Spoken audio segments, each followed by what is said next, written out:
Informasi lainnya, saudara, harga cabai merah di Belaboh, Aceh Barat anjlok hingga Rp25.000 per kilogram. Padahal sebelumnya harga jual cabai di Belaboh berkisar Rp40.000 hingga Rp45.000 per kilogram. Ya, murahnya harga cabai tersebut disebabkan oleh pasokan yang melimpah. Harga jual cabai merah di Pasar Bina Usaha Melabuh, Aceh Barat anjlok dari harga biasanya Rp40.000 hingga Rp45.000 per kilogram, kini hanya Rp25.000 per kilogramnya. Banyaknya pasokan cabai selama ini menjadi salah satu penyebab turunnya harga cabai tersebut.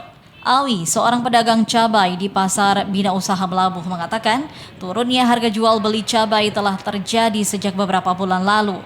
Selain banyaknya pasokan, permintaan cabai di pasar saat ini juga mulai berkurang. Ini 25 kilo, agak pasaran. Nggak naik-naik Pak ya? Udah naik. Itu faktor karena nggak ada pembeli, kurang jalan cabainya. Pasukannya banyak Pasukannya masih cukup. Para pedagang tidak mengetahui hingga kapan harga cabai akan anjlok. Sebab hal itu tergantung dari harga jual dari distributor dan tingkat permintaan konsumen. Dari Belabuh, Aceh Barat, Azhar, TVRI Aceh melaporkan.